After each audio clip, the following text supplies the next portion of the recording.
మాతృదేవోభవ. ఆనందించుటకాక ఏడ్చెదని ఆనందించుటకాక ఏడ్చెదని ఏ ఆద్యంతముల్లేని దివ్యానంద స్థితమైన బ్రహ్మము, ఏ ఆద్యంతముల్లేక దివ్యానంద స్థితమైన బ్రహ్మము మదీయాభ్యర్థనలు తోడుతన్ నేనింకన్ వినిపించకుండగనే కన్నీరైన రాకుండని, నేనింకన్ వినిపించకుండగనే కన్నీరైన రాకుండని, నేనుంటిన్ గద నీకునే మనుచు, నేనుంటిన్ గద నీకునే మనుచు మన్నింపన్ కృపా సంపదన్ ఆనందించుటగాక ఏడ్చెదనే. ఏబిఎన్ ఆంధ్రజ్యోతి ప్రేక్షక మహాశయులందరికీ నవజీవన వేదం అనే కార్యక్రమంలో 370వ భాగానికి స్వాగతం పలుకుతున్నాం. భగవంతుడి పట్ల మన విశ్వాసం ఈ రకంగా ఉండాలి. దానికి మూలం చిత్తశుద్ధి. తప్పు చేయాల్సిన అవసరం మనకి లేదు. తెలియక చేస్తే నమస్కారం, ఒప్పేసుకుంటాం, ఏం పర్వాలా, హాయిగా క్షమాపణ చెబుతాం, ఎటువంటి అహంకారం ఉండే పని లేదు, సరిదిద్దుకుంటాం. తప్పు చేయడం మానవ సహజం. చేసిన తప్పు దిద్దుకోవడం మహాత్ముల లక్షణం. తప్పు చేసి చేయలేదని వాదించడం మూర్ఖత్వం. తాను చేసిన తప్పు ఎదుటివాడి మీద రుద్దేయడం రాజకీయం. ఆ 3-4 దశల్లోకి మనం వెళ్ళకూడదు. అప్పుడు ప్రార్థన ఎంత సహజంగా వస్తుంది, ఫలిస్తుంది. ఇది ఫలించిన తర్వాత చేసిన ప్రార్థన. ఆత్మవిశ్వాసం కోసం చెబుతున్నాను. ఆనందించుటగాక ఏడ్చేదని. ఆనందంగానే ఉంటాం. ఈ విషయం చెప్పుకుందుకు బాధపడ్డం దేనికి, మొహమాట పడ్డం దేనికి? మన ప్రత్యక్ష నిదర్శనాలు మనకున్నాయి. అమ్మవారి మీద నమ్మకం ఉంది. ఈ లోకం మీద విశ్వాసం కంటే లోకేశ్వరి మీద విశ్వాసం ప్రధానం. ఆవిడలోనే ఈ లోకమంతా ఉంది కాబట్టి ఆ బ్రహ్మకీట జనని వర్ణాశ్రమ విధాయిని యా బ్రహ్మ పిపీలి ప్రోతా జగత్సాక్షిణి యా బ్రహ్మాది పిపీలికాంత తనుషు ప్రోత జగత్సాక్షిణి శైవాహం. ఆ నమ్మకం ఉన్నవాడికి లోకం ఏమిటండి? ఎందుకు? ఏ ఆద్యంతములు లేక దివ్యానంద స్థితమైన బ్రహ్మము, అనాద్యం అనంతం అయినటువంటి పరమాత్మ మదీయ అభ్యర్థనలు తోడుతన్ నేనింకన్ వినిపింపకుండగానే కన్నీరైన రాకుండానే, ఇంకా చెప్పకుండానే, ఏడవకుండానే, బాధపడకుండానే, నీకెందుకురా నేనుంటిన్ గద నీకునేననుచు, నేనుంటిన్ గద నీకునేమనుచు మన్నింపన్ కృపా సంపదన్. దయా సంపద నేనుంటాను, నువ్వు చూసుకో, నీకెందుకు మాట్లాడి, నువ్వు చూసుకుంటాను. ఇది మనస్సులో ఉండే చిత్తశుద్ధి, జీవితంలో ఉండే నీతి, నిజాయితీ, ధర్మం. ఖచ్చితంగా ధర్మాన్ని సమర్థించడం. ఏ వ్యక్తులు మనకు దగ్గరైనా, ఏ వ్యక్తులు మనకు దూరమైనా ధర్మం మనకు దగ్గరగా ఉంటే చాలు. జీవితం మొత్తం మీద నేర్చుకోవాల్సింది ఒకటే ఫిలాసఫీ. ఇటీవల ఓ మిత్రుల ద్వారా విన్నా పాత మాట అయినా ఆయన చెబుతుంటే కొత్తగా ఉంది. ఏముందండి నరసింహరావు గారు, ఈవేళ పోతే రేపటికి రెండు అన్నాడు. నువ్వు గొప్ప అద్వైతివి రా అన్నాడు. ఈవేళ పోతే రేపటికి రెండండి ఏముందన్నాడు. ఏమిటట? దీనికోసం అధర్మం చేయాలా? అసలు ధర్మమే చేయాలా వద్దా అని ఆలోచించాల్సిన వ్యవహారం కదా. మళ్ళీ అధర్మం దేనికి? సక్రమంగా మాత్రం సంపాదించడం అవసరమా అని ఆలోచించాల్సిన స్థితిలో అక్రమంగా ఎందుకంటే పని లేక. నీతి నిజాయితీలను నమ్ముకుని ధర్మంగా ఉండి అవసరమైతే చేసిన తప్పును ఒప్పుకోవడానికి సిద్ధంగా ఉన్నవాడి హృదయం, స్త్రీ అయినా పురుషుడైనా రాయి అయినా రప్పైనా ఎంత స్వచ్ఛంగా ఉంటుంది. అలా ఉండడమే భక్తి. బాహ్య చిహ్నాలు కాదు, మనం పైకి కనిపించేలా చేసే పనులు కాదు భక్తి అంటే. భక్తి యోగం మొత్తం మీద భగవద్గీతలో 12వ అధ్యాయంలో ఎక్కడ ఈ మనం అనుకునేటువంటి భక్తి సంప్రదాయాలన్నీ చెప్పలేదు. కేవలం జ్ఞానం, మనిషి బాగుపడ్డం, చిత్తశుద్ధి, అంతే. పరమాత్మ చెప్పనేది మనకెక్కడి నుంచి వచ్చేస్తుందండి విచిత్రంగా. హనుమంతుడు అలా ఉన్నాడు కాబట్టే ప్రతి క్షణము వచ్చినటువంటి ప్రతి ఆపద మరుక్షణంలో తొలగిపోతుంది. ఏ క్షణం ఆపద వచ్చినా సరే మరుక్షణంలో తొలగిపోతుంది. ఎందుకంటే ఆయన హృదయం అద్దంలా ఉంది, నిర్మలంగా ఉంది. సూర్యభగవానుడు శిష్యుడు, అంజనాదేవి కుమారుడు, ఆయనకేమిటండు లోటు? ఈశ్వరాంశ సంభవుడు. పరమాత్మ అంశలో పుట్టిన వాళ్ళు పనికిమాలిన ఆలోచనలు ఉంటాయా? అందుకని యస్య సత్వశ్చయాయోనికి ఇక్కడ వెతకడం, ఇక్కడ ఉండడం మంచిదా కాదా అన్నప్పుడు ఆయన సమాధానం చెప్పుకోండి. ఇవన్నీ కనపడుతున్నాయి నాకంటే మనోహేతు సర్వేషాం మనోహి హేతు సర్వేషాం, అన్నిటికీ ఇంద్రియాణం ప్రవర్తనే. ఇంద్రియాలు ఎలా ప్రవర్తిస్తున్నాయి, నిజంగా మనం తప్పు చేశామా, పుణ్యం చేశామా, పాపం చేశామా అనే దానికి ఇంద్రియాలు ప్రమాణం కాదు, మనస్సు ప్రమాణం. మనస్సు అందులో ప్రవర్తించినప్పుడు ఆ తప్పు ఆ వ్యక్తి చెయ్యనట్టే లెక్క. ఏదైనా భౌతికమైనటువంటి లోకంలో న్యాయస్థానాల్లో అదేమిటయా నీ మనస్సు ఎక్కడుందో మాకేం తెలుసు, నీ చేతులతోటి మరి వాడిని చంపావు కదా, అందుకని నీకు శిక్ష విధిస్తామంటే ఒప్పుకోవలసిందే. పైగా అంత మనస్సు లేనంగానే చంపడం కూడా కష్టం. భగవద్గీత యుద్ధం ఏమిటి, ఏమన్నా ఆయన అలా చేశాడు, మన వల్ల కాదు. కానీ ఆధ్యాత్మిక ప్రపంచంలో మనస్సే ప్రమాణం, మాట కాదు, చేత కాదు. మాటలతోటి చేతలతోటి మాయ చేద్దామని చూడొద్దు, మనస్సు ప్రమాణం. మనని మాయలో పడేసేది మాట, చేత చూడం. మనం మాటలన్నీ చేసేస్తున్నారు అనుకుంటాం, అదో అజ్ఞానం. మాట చెప్తే చాలా చేసేసినట్టే. మీరంతా నీతిగా ఉండండి అంటే నేను నీతిపరుణని అర్థం కాదు అక్కడ. నేను నీతిపరుణో కదా నా జీవితం నాకు తేల్చాల్సిందే. నేను ధర్మంగా ఉన్నానో లేదో నా భార్య పిల్లలు, నా కుటుంబ సభ్యులు, నా సన్నిహితులు లేదు, నేనే వాళ్ళు ఎవరైనా కూడా ప్రేమతో అబద్ధాలు చెప్పొచ్చు, నా యందు గౌరవంతో అబద్ధాలు చెప్పొచ్చు. కానీ మనం తెలుసుకోవాల్సిందే, నా మనసు నాకు చెప్పవలసింది, మీ మనసు మీకు చెప్పాల్సిందే. హనుమంతుడి మనసు హనుమంతుకు చెప్పింది, నువ్వేమిటి తప్పు చేస్తావు. పైగా ఏముందంటే ఆ మనస్సు యస్య సత్వస్య యాయోనికి తస్యాం తత్పరిమార్గ్యతే నశక్యా ప్రమదానష్ట మృగీషు పరిమార్గితం. ఏమయ్యా హనుమాన్, విచిత్రంగా ఆలోచిస్తున్నావు కానీ స్త్రీని స్త్రీలలో వెతకపోతే ఎక్కడ వెతుకుతారయ్యా? ఒక లేడీ తప్పిపోతే లేళ్లలో వెతకాలి, ఒక లేడీ తప్పిపోతే లేడీళ్లలోనే వెతకాలి కదా. అంచేత నశక్య ప్రమదానష్ట. వాల్మీకి చమత్కారమైన శ్లోకం రాశారు ఇక్కడ. ఇంత హాస్యం ఉంటుంది సరదాగా రామాయణంలో చదువుకుంటే. ఏమిటిది? యస్య సత్వస్యయాయోనికి తస్యాం తత్పరిమార్గ్యతే. ఏ జీవికైనా ఏది జన్మస్థానము అంటే ఏది అది ఉండే అవకాశం ఎక్కడ ఉందో అక్కడ వెతకాలి. తస్యాం తత్పరిమార్గ్యతే, అక్కడ అది వెతకబడాలి. ఒక వస్తువు పోయింది అంటే మనం మర్చిపోయామనుకోండి, దువ్వెని ఎక్కడ పెట్టామో మర్చిపోయాం. దువ్వెని ఎక్కడ వెతకాలి? ముందు అద్దం బల దగ్గర వెతుకుతాం, నిలువుటద్దం. అక్కడ ఉంటే వెతకం, అక్కడ లేదు. సరే, సాధారణంగా మనం ఇక్కడ దువ్వుకుంటూ మధ్యలో ఫోన్ వస్తే పెడతాం. ఫోన్ ఎక్కడుంది? ఫ్రిడ్జ్ మీద ఉంది. ఫ్రిడ్జ్ మీద ఫోన్ తీసుకోగానే దువ్వెని ఎక్కడ పెట్టేమేమో, అది ఆలోచించే విధానం. ఏమిటో పొద్దునుంచి అన్నీ పోతున్నాయి. ఇవాళ శనివారం పొద్దున దుర్ముహూర్తానికి దువ్వెనకి సంబంధం లేదు. లేక పోయింది దువ్వెన ఒకటే, ఇంక 4 కలపద్దు అనవసరంగా. 10 కలిపేసరికి చికాకెత్తిపోతుంది, డిస్ప్రెషన్కి వెళ్ళిపోతాం. వెళ్ళకూడదు. ఫ్రిడ్జ్ మీద వెతుకం మంచిది. ఇంకెక్కడ? పాలవాడు రాగానే అక్కడికి వెళ్ళాం, మరి అక్కడ వెతుకాం. టీవీ చూస్తూ అక్కడ ఇక మనం మామూలుగా తిరిగే చోట్లోనే అక్కడ పెట్టామో చూద్దాం, దొరికేస్తుంది. అది వస్తువుల విషయం. ఒక కుర్రాడు తప్పు, 4 కుర్రాళ్ళని అడగాలి. తపస్సు చేసుకునే మహర్షుల్ని అడుగుతా, వాళ్ళు చెప్పగలరు కావచ్చు, కానీ వాళ్ళని గదిగా అడిగి మాకేమిటమ్మా ఇదంతా అంటారు. అలాగా యస్య సత్వస్య యాయోనికి తస్యాం తత్పరిమార్గ్యతే. ఏ జీవికి ఏ రకమైన పుట్టుకు కారణము, పెరిగే విధానం, అది పద్ధతి ఉందో అక్కడ వెతకాలి. ఒక లేడీ తప్పిపోయిందంటే అడవి లేళ్లలో ఎక్కడో ఉంటుంది, అంతేగాని లేడీ పోలీస్ స్టేషన్లో ఉంటుందా? వేరే కారణాల వల్ల ఉంటే ఉండొచ్చు, అది వేరే విషయం. మనం వెతకం కదా అక్కడ. దీనికే ఓ చమత్కారం ఉంది. మాదాకబడం తల్లి అంటే మా ఆయన ఎక్కడైనా కనపడ్డాడు ఆంధ్ర. ఎంత తెలివైన ఇలాలో ఈ శ్లోకం ఎప్పుడో చదివేసి ఉంటుంది. మాదాకబడం తల్లి అంటే మా ఆయన ఎక్కడైనా కనపడ్డాడు ఆంధ్ర. ఎందుకని? ఆవిడ ఇంట్లో ఇప్పుడు వాళ్ళు ఏడు బెస్ట్గా, వాళ్ళ ఆయన కూడా అదే పని, భిక్షాటన. ఆయన లేడని చెప్పాలి, అంతేకాదు ఆయన భిక్షగాడనే విషయం కూడా చెప్పాలి. కానీ మేమే అడుక్కు తింటున్నాం, మేమే దొరికామా, పొద్దున్నే ఇంకెవరో దొరకలా, ఊళ్ళో వాళ్ళందరికీ మేమే అడుక్కునేవాడు కూడా మేమే లోకు. ఎందుకంటే నిజానికి పెట్టడానికి లేదు విషయం, అది వాళ్ళే భిక్షాటన చేసుకుంటుంటే ఎక్కడ ఉంటుందండి? లేదు. కానీ ఆ ఇల్లాలు ఇప్పుడు మేము భిక్షాటన చేసుకుంటున్నామని, మా ఆయన ఎక్కడికో వెళ్ళాడని, ఇంకా రాలేదని, ఆయన తెస్తే కానీ మనకి లేదని, ఇవన్నీ వాడి దగ్గర ఎందుకు? వాడు ఏమైనా మన ఆశీర్వదిస్తాడా? ఇస్తే అవుతుందా? వాడికి మనం పెట్టే స్థితిలో లేమనే విషయాన్ని అన్యాపదేశంగా చెప్పచ్చుగా, వ్యంగ్యంగా. మహాకవిత్వం వ్యాఖ్య నన్ను అడిగితే ఒక మహాకవి కావ్యం అంతా ఈ ఒక్క సామెత, అంత తెలుగులో అంత గొప్ప సామెతలు ఉన్నాయి. మాదాకపడం తల్లి అని భిక్షాటన వస్తే మా ఆయన ఎక్కడైనా కనబడ్డాడు అంటే ఏంటి అర్థం?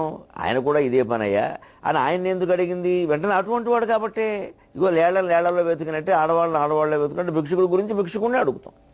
వెంటనే అయ్యో చెల్లెమ్మ కనపడలేదమ్మా, పక్క వీధిలో ఉన్నాడేమో, పాపం ఇదే వీధిలో ఉంటే బాగుండదు కదా, నేను చెప్తానులే అమ్మ, మరి కాపురం జాగ్రత్త చేసుకోమా, ఎలా చేసుకుంటామని వెళ్ళిపోయి. దీనివల్ల రెండు ప్రయోజనాలు: ఒకటి వెళ్ళిపోతాడు, రెండు మళ్ళీ రాడు. ఇంకెందుకు వస్తాడు ఇల్లు తెలిసాక.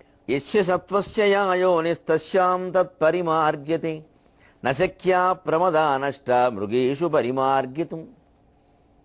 అంచేతను ఏ వస్తువు ఎక్కడ వెతకాలి అంటే ఆ వస్తువుల సమూహంలో ఉంటుంది అది, లేదా ఆ వస్తువు మనం పెట్టే అవకాశం ఎక్కడెక్కడ ఉందో అక్కడ ఉంటుంది. అసలు ముందది మనకి దొరకాలి అన్న ఉద్దేశంతో వెతకాలి. దొరక్కపోయినా పర్వాలేదు, అసలు దొరకపోతేనే మంచిది అన్న దృష్టితో వెతికితే ఎప్పటికీ దొరకదు. పిల్లలు వస్తువులు అలాగే వెతుకుతారు. పిల్లల సెల్ ఫోన్ పోయిందనుకోండి, వాడినే వెతకమన్నాం అనుకోండి, నాకు దొరకట్లేదు డాడీ, నాన్న కూడా అండగా మారిపోయిందిగా డాడీ ఇంత పొడుగు తీస్తాడు. అంటే అర్థం ఏంటి? వాడిది పోవడం మంచిదని భావిస్తున్నాడు. ఎందుకంటే అది 3000 ఫోను, ఇప్పుడు 6000 ఫోను కొంటాడు, కొత్తది వచ్చింది, అది వాడికి కావాలి. అసలు ఇందుకోసం కావాలని పోగొట్టాడు, అది కూడా ఒక ఎంక్వైరీ కమిషన్ వేయాల్సిన విషయమే. అందుకే పిల్లలు ఫోన్లు పోగొడితే వెంటనే కొనొద్దు. కనీసం 1 నెల 2 నెలలు వాడు ఆ బాధ పడాలి.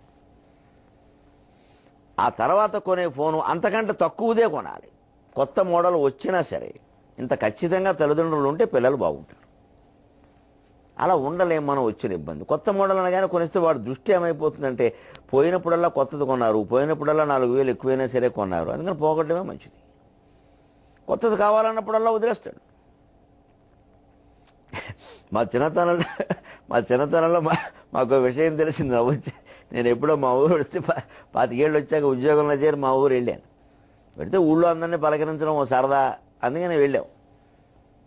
ఎవరో ఆకలిపూడి వాళ్ళు ఎవరో ఉన్నారు, వాడి దగ్గరికి ఏమే బాగున్నావు అన్న, మా ఇంటికి వచ్చేవాడు. వస్తామని నాకు చిన్నతనంలో నాకేం తెలియదు, వచ్చేవాడు. ఏం దుబ్బాగున్నావు అన్నారు. నేను గుర్తున్నాను. మిమ్మల్ని మర్చిపోతాం ఏంటండి అయ్యి బాబు ఖర్జూరం అన్నాడు. ఖర్జూరానికి నాకు సంబంధం ఏంటో తెలియలా. ఖర్జూరం అంటే మిమ్మల్ని ఎలా మర్చిపోతాం అన్నాడు. జీవిట్లో నీ ఖర్జూరం బంగారం కానీ ఖర్జూరం అంత ఖర్చు చెప్పాడు నాకు. ఇంటికి వెళ్ళి మా అమ్మని అడిగితే నిజమేరా అంది. చిన్నప్పుడు మా ఇంట్లో నన్ను ఎత్తుకునేవాట అతను, పాలేరనమాట. ఇంక నన్ను అతనికి అప్పగించేవాట. అప్పగించినప్పుడు చిన్నపిల్లాడు ఏడుస్తాడు కదా, ఎండు ఖర్జూరం ఒకటి ఇచ్చేది ఈవిడ. ఎండు ఖర్జూరం అది ఈ జన్మకు అవదు, బొగ్గను ఉంటాయి, అలా ఉంటుంది అది. అది పెట్టమనేవారు అన్నమాట. అమ్మ నన్ను అవుతూ 1 గంట కూర్చునేవాడిని. ఇప్పుడు ఏం చేశాడు శుభ్రంగా, ఓసారి ఖర్జూరం ఇచ్చాక అది చూశాడు, రెండోసారి ఇవ్వగానే వాడు తినేసాడు అది. మళ్ళీ వాడి ఖర్జూరం తినాలని అనిపించినప్పుడల్లా నన్ను గిల్లేవట్ట, ఏడ్చేవంట. ఆ అబ్బాయి అడుగుతున్నాడు ఖర్జూరం ఇవ్వమన్నాడు. అవి 2 ఖర్జూరాలు తినేసాడరా చిన్నపిల్ల. మీకు ఏం తెలుసండే అయ్యి బాబు, ముందు ఈయన సహస్రావధానం అవుతాడు, 1000 పద్యాలు అవుతాడు, ఎన్ని ఖర్జూరాలు తినకపోతే మంచి పద్యాలు చెబుతాడు, ఏదో చెప్పేవాడు. ఇవన్నీ వాడు చెబుతుంటే నాకు నమ్మశక్యంగా మనం వినలీలలు చేసామని అనిపించింది ఒకసారి. ఖర్జూరం ఎందుకు గుర్తుండదని ఖర్జూరం అన్నాడు. అంటే వాడు ఖర్జూరం కోసం నన్ను గెలివాడు.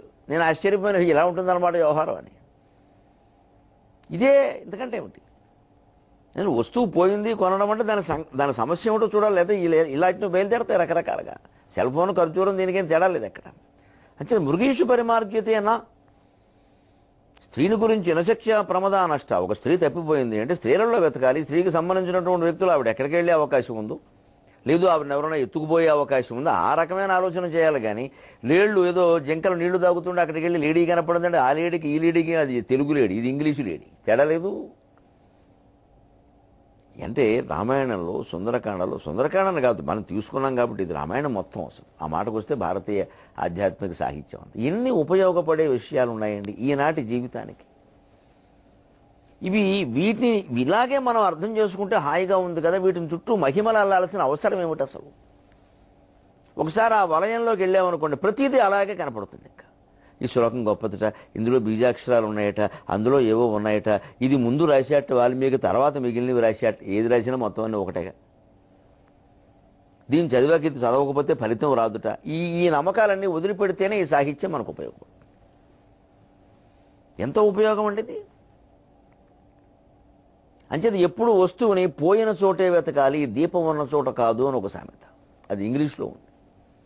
పోయిన చోట వెతకాలి, దీపం ఉన్న చోట కాదు. అంటే ఒకడేదో సైకిల్ మీద వెళ్ళే కుర్రాడు సైకిల్ నుంచి ఏదో వస్తువు పడిపోయింది, ఏదో చిన్నది ఏదో పరీక్ష రాసుకునే అట్ట కాగితాలు, దానికి ఏదో పెన్ కూడా పెట్టాడు. ఆ పెన్ పోయింది, ఏదో చీకట్లో పడింది. ఎక్కడ అక్కడ పడిన చోట తెలుసు వీడికి. ఎక్కడ వెతకడం మానేసి ఆ ముందు దీపస్తంభం ఏదో ఉందిటే ట్యూషన్కి ఎడుతున్నాడు అనమాట. మరి సాయంత్రం అయితే పరీక్ష కదగా ట్యూషన్కి ఎడుతున్నాడు. అక్కడ పెన పడిపోయింది, అది ఆ గడ్డిలో పడింది. ఇక్కడ వెతకడం మానేసి వాడు దీపం ఉన్న చోట వెతుకుతున్నట్టు. ఎంత వెతికినా దొరకదుగా. ఎవరో వచ్చి అడిగారు ఏం వెతుకున్నావు అంటే పెన్ అన్నాడు. ఎక్కడ పోయిందని మామూలుగా అడుగుతాడు. ఎక్కడ పోయింది? అక్కడ పోతే ఇక్కడ ఎందుకు వెతుకుతున్నావు? అక్కడ దీపం లేదు, ఇక్కడ దీపం ఉందన్నట్టు. అంటే వస్తువు పోయిన చోట వెతుకుతావా, దీపం ఉన్న చోట వెతుకుతావా? ఇది అజ్ఞానం. ఇలా ఎవరు చేయరు సాధారణం. కానీ ఊరికే చెప్పలేదుగా, సామెత ఊరికే రాదు. ఇంత అజ్ఞానులు కూడా ఉంటారు. దీని నుంచే మనం గ్రహించాల్సినటువంటి విషయాన్ని ఈ వెతకడంతో పాటుగా ఈ ఎటువంటి నిరాశ మనిషిని ఆవహిస్తుంది. అప్పుడు ఎలాంటి ఆలోచనలు కలుగుతాయి, దాని నుంచి ఎలా బయటపడాలి విశ్వనాథ వారు చెబుతున్నారు. ఒక్కసారి హనుమంతుడు ఈ వెతుకుదామని అంతటా వెతికాడు, అంతఃపురం అంతా వెతికాడు. మళ్ళీ ఒక్కసారి పుష్పక విమానంలో పెట్టాడేమో అనిపించింది.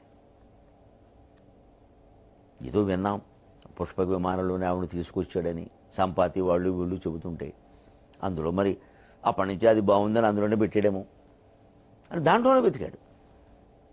దాంట్లోనూ రకరకాల స్త్రీలు పురుషులు పడుకుని ఉన్నారు. అక్కడనో ఏవో భోజన పదార్థాలు. మొత్తం ఇంకా ఐశ్వర్యవంతుడై మదం ఎక్కిన వాడి ఇంట్లో భోజన పదార్థాలు ఎంత వ్యర్థం అవుతాయో వేరే చెప్పక్కర్లా.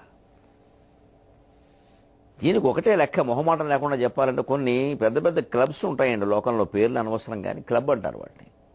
వాళ్ళు దాన ధర్మాలు చేస్తారు, కానీ చాలా విచిత్రంగా చేస్తారు. అందరూ కలిసినప్పుడు ఏదో సమావేశాలు పెట్టుకుంటారు. ఆ భోజనాలకు 5 లక్షలు అవుతాయి. ఈ దాన ధర్మాలకు 5,000 కూడా కావు. ఏదో 2 కుట్టు మిషన్లు, లేకపోతే 200 పేజీ సింగిల్ రూల్ పుస్తకం ఏదో ఇవ్వడం, దానికి పెద్ద ఫోటో ప్రచారం మేము చేసాం, దానికి మళ్ళీ వస్త్రతోరణం, బ్యానరు, వస్త్రతోరణం, ఇలా రకరకాలు. అనడం కాదు కానీ దయచేసి ఇలాంటివి చేస్తున్న వాళ్ళు ఆలోచించండి. ఎంత ఖర్చు పెడుతున్నాం మనం భోజనానికి, ఎంత దానాలు చేస్తున్నాం. అది తగ్గించుకుని ఇలా చేయలేమా? ఈ పాటి భోజనాలు మన ఇంట్లో తినలేమా? అసలు అంత పెద్ద హాలు, దాని అద్దె, దాని భోజనాలు, దానికి పిలవడాలు, దాని కార్డులు, ఏర్పాట్లు, అప్పుడు దాని ప్రెసిడెంట్ పదవో చైర్మన్ పదవో ఉండు, దానికోసం పెద్ద పోటీ, దానికోసం మళ్ళీ ఖర్చు పెట్టడం. ఇవి ఎందుకోసం జరుగుతాయి? ముందు గుడి చైర్మను, తర్వాత క్లబ్ చైర్మను, తర్వాత నెమ్మదిగా ఎమ్మెల్యే. ఇక మొత్తం ఇదంతా కేప అక్కడ నొల్లేసుకోవడం. దేశం ఏమైపోతుంది? ఎవరి ఆశలు వారు కూడా చివరికి ఇదివరకు ఏదైనా ఇలా సంపాదించామని చెప్పడానికి సిగ్గుపడేవారు, చెప్పేవారు కాదు. పూర్వం ఏదో కొద్దిగా ఉన్నా సిగ్గుపడేవారు చెప్పేవారు కాదు. ఇప్పుడు అలాగా ఎందుకండి సంపాదించుకోవడం కదా, ఎందుకు వచ్చింది ఈ రంగంలోకి, ఎందుకు వచ్చాం పని లేక, ఇలా మాట్లాడుతున్నారు. అది చలామణి అవుతున్నాయి ఆ మాటలు. నిజమే కదా. అంటే రాను రాజుగుర్రం గాడిదన్నట్టుగా సమాజ పరిస్థితి, మన మనస్థితిని బట్టి సమాజం. సమస్త వేదాంత గ్రంథాలు చెప్పింది ఒకటి, నీ మనస్సులోనే ఉంది ప్రపంచం అంతా అని. మన మనస్సు ఎలా మారింది అంటే, అవినీతిని తీవ్రంగా వ్యతిరేకించే స్థితి నుంచి వ్యతిరేకించే స్థితికి వచ్చాం. వ్యతిరేకించే స్థితి నుంచి ఉదాసీనంగా ఉండే స్థితికి వచ్చాం. ఉదాసీనంగా ఉండే స్థితి నుంచి అంగీకరించే స్థితికి వచ్చేసాం. ఇది ప్రమాదం, ఇది చాలా ప్రమాదం. ఇది అలాగా జీవితంలో ఒక దెబ్బ తింటే అంగీకరించే స్థితికి రాకూడదు, దెబ్బను ఎదుర్కోవాలి. ఇక్కడ హనుమంతుడు అంతటి వాడు కూడా పొరపాటున అంగీకరించే స్థితికి వచ్చేసాడు. కంగారు పడద్దు ఎవరు యువతరం, మాకే వస్తున్నాయి నిరాశలు నిస్పృహ ఏం లేదు. పెద్దవాళ్ళకు కూడా వచ్చాయి, వేదశాస్త్రాలు బాగా చదువుకున్న పండితులకు వచ్చాయి, మహానుభావులైన వేదాంతులకు కూడా వచ్చాయి. తాడేపల్లి రాఘవనారాయణ శాస్త్రి గారు లాంటి మహానుభావుడు కొన్ని బ్రాహ్మణులు పాటిస్తున్నటువంటి ఆచారాలు, సంప్రదాయాలు, పద్ధతులు మారిపోయే, లోకం విచిత్రంగా మారిపోయిందన్న విరక్తితో అసలు ఆత్మహత్య చేసుకుందామని కూడా ఆలోచన చేశాడు. కంచి పరమాచార్య గారి కథల్లో ఉంటుంది. కానీ అంత మహానుభావుడు, ఆయన మహా తపస్సు కాబట్టి ఆయన అరుగు మీద కూర్చుంటే ఆ రాత్రి ఎక్కడోనో పరమాచార్య అలాగా లేరగా ఆకాశంలో కనపడి వద్దు నన్ను కలువు అని చెప్పినట్టుగా అనిపించింది. వెంటనే ఆయన ఏదో కనుక్కున్నారు, ఎక్కడున్నారేమిటని. దగ్గరలో ఏదో ఊర్లో ఉన్నారని తెలిసింది. వెళ్ళారు. పరమాచార్య లాంటి మహానుభావుడు ఆయన ఎక్కడ ఉండాలో అక్కడ ఉంటాడు. ఆ ఇంట్లో ఉన్నాడు, ఇంట్లో లేడు. సన్యాసులు ఎప్పుడు సంసారాలు ఉండే చోట ఇళ్లల్లో ఉండకూడదు, అది నియమం, పద్ధతి, అసలు ఉండకూడదు. ఆ గాలి సోకూడదు. ఆ వెనకాల ప్రత్యేకం ఓ పాక ఎంచుకుని అందులో ఉన్నారు ఆయన. పరమాచార్య అంటే అది. అక్కడికి వెళ్ళి కలిశారు. నేనే అంటే ఆయన వచ్చారు కల్లోకి, నిజం ఆయన తెలుసు ఆ విషయం. నేనే పిలిపించాను. సర్వం బ్రహ్మమయం కదా, ఆ భావనతో ఉండరాదు. దాని గురించి ఎందుకు నీకంత బాధ అంటే, మనవాళ్ళే చెడిపోతున్నారు, పాపం వాడిని తప్ప మనవాళ్ళే చెడిపోతున్నారు. ఏమిటిది ఏమిటిది, సంధ్యావందనం చేసేవాళ్ళు లేరు, ఏమిటిది? అవును ఉంటారు, లోకం అలా ఉంటుంది. ఓ తాపత్రయపడుతూ నీకు ఉండిపోటు వస్తుంది, ప్రయోజనం ఒకటి. సర్వం బ్రహ్మమయం కదా. ఆ చేసేవాడు బ్రహ్మే, చేయనివాడు బ్రహ్మే, ఆచారి బ్రహ్మే, అనాచారి బ్రహ్మే. ఈ స్థితిలో ఉండరాదు. ఆ స్థితికి ఎదిగిన తర్వాత ఇంకా ఈ లోకం గురించిన ఆలోచన ఏమిటి అని పరమాచార్య నచ్చ చెప్పారు. అంటే ఆలోచించండి, తాడేపల్లి రాఘవనారాయణ శాస్త్రి గారు లాంటి మహానుభావుడికి కూడా కొన్ని రకాలు చూస్తే జీవితంలో ఒక నిర్వేదం వచ్చింది ఏంటి, ఎవరికి రాదు? అదే నిర్వేదం హనుమంతుడికి వచ్చింది. ముందు ఎలా అందులోకి లోనయ్యాడో చూద్దాం, దానికి లోనయ్యాడు, తర్వాత ఎలా బయటపడ్డాడో చూద్దాం. అన్నీ అలాగే చూస్తున్నాగా. హనుమంతుడికి అటువంటి స్పర్శ లేదు అనుకోవడం తప్పు, అది ఎవరికైనా ఉంది. దాన్నే విశ్వనాథ గారు వర్ణిస్తారు. తుంగప్రోత్థతరంగ సంక్షుభిత పాథోరాశి వార్వల్లిపై అంగల్వేషు దాటి వచ్చి తిని గర్వాధీనతం. తుంగప్రోత్థతరంగ సంక్షుభిత పాథోరాశి వార్వల్లిపై అంగల్వేషు దాటి వచ్చి తిని గర్వాధీనతం. నేను కానంగా జాలక జానకీశతిని అనంతంబౌ నిరాశామఘోత్తుంగ ప్రోత్థ తరంగ సంక్షుభిత పాథోరాశిలో మున్గెదన్. నిరాశామఘోత్తుంగ ప్రోత్థ తరంగ సంక్షుభిత పాథోరాశిలో మున్గెదన్. ఏ పాదంతో ఏ సమాసంతో మొదటి పాదం ప్రారంభించారో అదే పాదంతో అదే సమాసంతో నాలుగో పాదం ముగించారు కవి సమ్రాట్ విశ్వనాథ. అంటే మనిషి ఒక్కోసారి జీవితం ఎలా ఉంటుంది, ఉత్థాన పతనాలు, ఎలా ఎదుగుతాడో అలాగే పడిపోతాడు. ఏ రంగంలోనో ఎదుగుతాడు, ఆ రంగంలో వేరంగం ఆడేద్దాం అనుకునే అందులో భాగంగా రకరకాల వంకర పనులు చేసేస్తాడు. వేరంగం ఆడొచ్చు, వంకర పనులు చేయకూడదు. ఆ రంగం అంతా మనదే అనుకోకూడదు, చాలా పొరపాటు. చాలామంది ఉన్నారు, వాళ్ళందరినీ మనం ప్రోత్సహించాలి, వాళ్ళ పేర్లు చెబుతూ ఉండాలి, గౌరవించాలి. అసలు ముందు 10 మందితో కలవాలి మనిషి. ఒక నటుడు 10 మంది నటులతో, ఒక గాయకుడు 10 మంది గాయకులతో, ఒక వక్త 10 మంది వక్తలతో, ఒక స్త్రీ 10 మంది స్త్రీలతో, ఒక విద్యార్థి 10 మంది విద్యార్థులతో కలవాలి. విద్యార్థులు స్త్రీలు కలుస్తారు, ఈ పై వర్గాల వాళ్ళు కలవరండి. కలిస్తే మనం తేలిపోతాం అని కొంతమందికి భయం, కలిస్తే మనదేముంది అని కొంతమందికి వేరే రకమైన భావన. ఏమి కలవడానికి కాకపోతే మనం దేనికి? అప్పుడు అందరితో కలిసి పంచుకుంటాం, అదేదో ఆనందంగా ఉంటాం. అది లేకపోతే ఏమవుతుంది, ఏ రకంగా ఎదిగాడో ఇక నేను ఒక్కడనే అనేసరికి ఆ రకమైన తప్పులు అక్కడే చేస్తాడు, అలాగే పడిపోతాడు. తుంగప్రోత్థతరంగ సంక్షుభిత పాథోరాశి వార్వల్లిపై. వార్వల్లి ఇంత గొప్ప ప్రయోగం విశ్వనాథ్ గారు చేస్తారు, మరొకరు చేసేది కాదు. ఇది నీటి తీగ, వార్వల్లి, వాహవారి అంటారు. వాహ శబ్దం అది.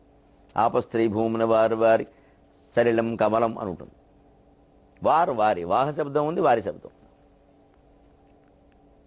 వాస్తరంగములు అనొచ్చు, వారి తరంగములు అనొచ్చు.